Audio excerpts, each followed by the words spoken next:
राधे राधे। आज हम गोचर के विषय में समझेंगे। गोचर हो या हमारे कुंडली के उस भाव में स्थित ग्रह हो, ग्रह और गोचर किस प्रकार का परिणाम हमारे जीवन में सुख भाव पर देते हैं, किस प्रकार हमारी मेंटल यानी मानसिक स्थिति को बनाकर रखते हैं, क्या हमें मानसिक शांति प्राप्त होगी या नहीं होगी। आसान शब्दों में अपने कुंडली के माध्यम से आप खुद अपनी कुंडली को देखकर जानें। मानसिक, देखिए, जीवन में सब कुछ प्राप्त हो, अगर मानसिक शांति न हो तो वह व्यक्ति सारे धन होने के बावजूद भी सुखी नहीं रहता। बहुत सारा सुख हो, आप घर में जाएं और खूब सारी लड़ाई हो, पत्नी बच्चे लड़ाई कर रहे हों घर में, तो वहाँ पर क्या शांति मिल सकती है? अगर वहाँ पर शांति नहीं मिलती तो इस शांति को हम अपनी कुंडली में किस प्रकार जानें। तो लग्न से चतुर्थ भाव पर ग्रह का गोचर हो या वहाँ पर खुद सूर्य विद्यमान हो, तो गोचर की स्थिति से पहले समझते हैं कि अगर सूर्य का गोचर हमारी कुंडली के चतुर्थ भाव से हो रहा है तो शुभ है। अगर वह सूर्य अपनी ही राशि का है, उच्च का है या उस पर गुरु की दृष्टि है तो वह सूर्य अच्छा माना जाएगा। और शुभ हो तो मेहमान बहुत से आते हैं, ऐसे घरों में बहुत सारे लोग आते जाते रहते हैं, घर का सुख अच्छा मिलता है, घर के रखरखाव में खर्च होता है। अशुभ हो तो स्वस्थ नहीं रहता वह व्यक्ति खुद, ये मानसिक शांति नहीं रहती, मन मस्तिष्क को तकलीफ प्राप्त होती है, मन अस्वस्थ रहता है अगर सूर्य वहाँ पर है। सूर्य क्या है?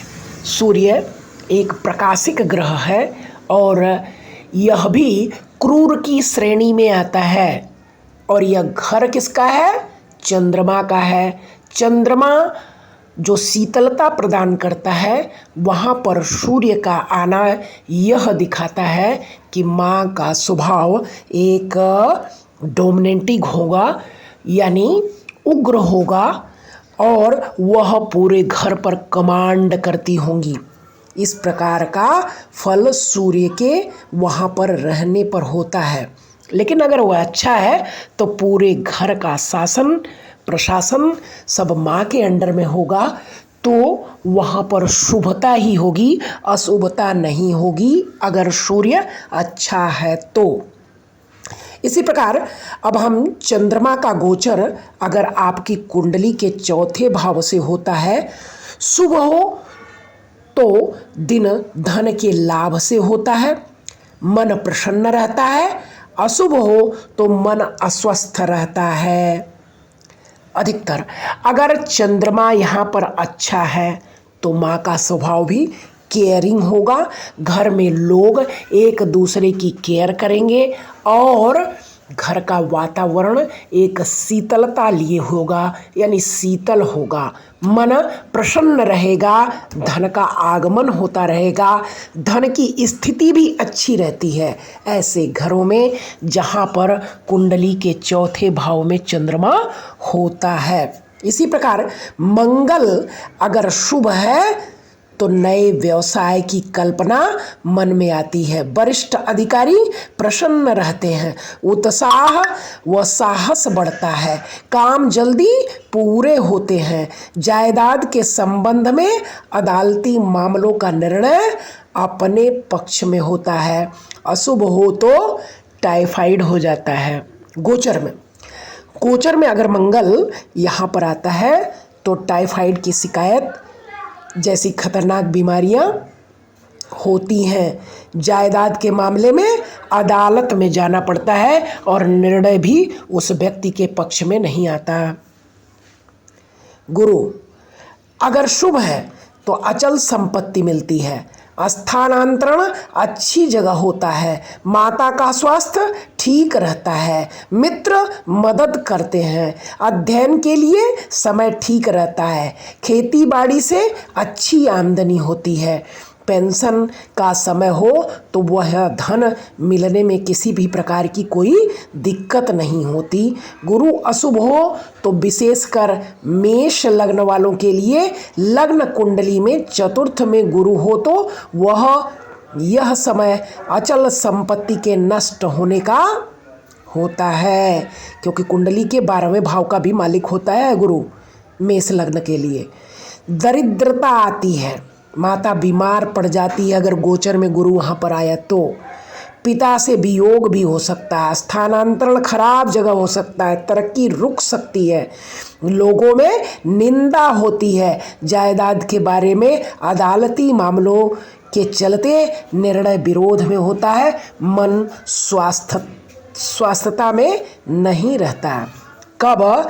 जब गुरु का गोचर मेष लग्न वालों के लिए चतुर्थ भाव से होता है। चतुर्थ भाव में जबकि वहाँ पर अगर देखा जाएगा तो वो उच्च का हो रहा है, लेकिन परिणाम वह खराब ही देता है। शुक्र अगर आया है किसी की कुंडली में गोचर में तो शुक्र हो तो व्यवसाय में लाभ मिलता है, धन मिलता है, स्त्री सुख अच्छा रहता है। अशुभ हो तो व्यवसाय में नुकसान होता है, स्त्री सुख में बाधा आता है, पैसे भी नहीं मिलते, फंस जाते हैं। शनि आ गया किसी की कुंडली में के चतुर्थ भाव में गोचर में तो शुभ हो तो जायदाद बढ़ेगी, व्यवसाय में फायदा होता है, किसी रिश्तेदार की मृत्यु से वारिस के रूप में धन मिलता है, बड़े काम होते हैं, तबादला और तरक्की होती है। यदि यह 36वां वर्ष पूरा हो रहा हो तो भाग्योदय की शुरुआत भी होती है यहीं पर। यदि शनि अशुभ हो तो पेंशन में परेशानी देगा, अतः शनि के गोचर के पहले पेंशन लेना संभव हो तो 1-2 साल पहले ही नौकरी छोड़ दें और ले लें।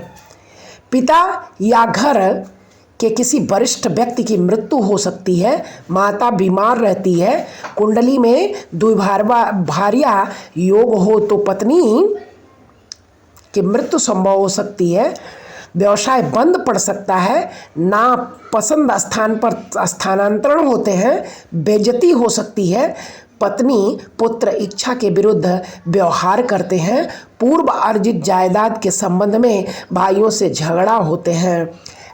ऐसी स्थिति बनती है जब शनि का गोचर आपके कुंडली के चतुर्थ भाव से होता है। चतुर्थ भाव सुख का भाव है और इस भाव में अगर मैलफिक आते हैं तो प्रॉब्लम देते हैं, और अगर शुभ ग्रह आते हैं तो वहाँ पर शुभता आती है। गुरु केवल मेष के लिए दिक्कत करेगा, अगर वह उसका भाव अगर खराब है तो दिक्कत करेगा, अन्यथा गुरु का ट्रांजिट चतुर्थ भाव